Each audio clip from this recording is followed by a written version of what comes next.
यह उस समय की बात है जब देवी तुलसी विवाह हेतु वर ढूंढने के लिए तीर्थयात्रा पर निकली थी और ढूंढते ढूंढते वह गंगा किनारे पहुंच गई।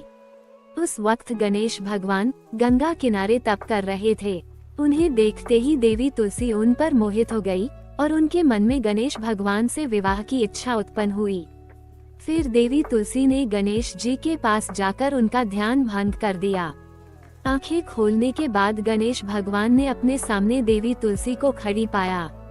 सामने एक स्त्री को देखकर अपने क्रोध को नियंत्रण में रखते हुए गणेश भगवान ने पूछा, आप कौन है देवी और मेरा ध्यान भंग करने का क्या कारण? जवाब में देवी तुलसी ने अपने परिचय के साथ गणेश जी से विवाह की बात रखी। जवाब में गणेश जी बोले, देवी मैं ब्रह्मचारी हूँ और मैं विवाह नहीं कर सकता।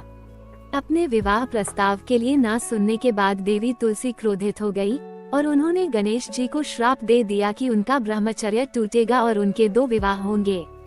इस बात पर गणेश भगवान भयंकर क्रोधित हो उठे, क्योंकि एक तो तुलसी ने उनका ध्यान भंग किया और इतनी विनम्रता से बात करने पर भी उन्हें श्राप दे दिया। फिर गणेश जी ने भी देवी तुलसी को श्राप दिया कि तुम्हारा विवाह शखनचूर्ण नाम के असुर के साथ होगा। एक देवी होकर भी उनका विवाह एक राक्षस से होगा। ये जानकर देवी तुलसी विचलित हो गई और गणेश जी से इस कठोर श्राप से मुक्ति दिलाने की क्षमा याचना करने लगी।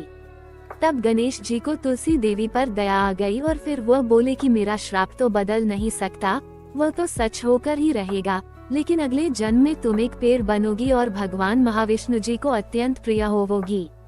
उनकी पूजा में भी तुम्हारा एक महत्वपूर्ण स्थान होगा और कलियुग के इंसानों को तुम मोक्ष का मार्ग दिखाओगी। लेकिन तुमने मेरा तप भंग किया है और मुझे ब्रह्मचारी होकर भी 2 विवाह का श्राप दिया है, इसलिए मेरी किसी भी प्रकार की पूजा में तुम निषिद्ध होगी। इस प्रकार देवी तुलसी गणेश भगवान की पूजा में निषिद्ध हो गई।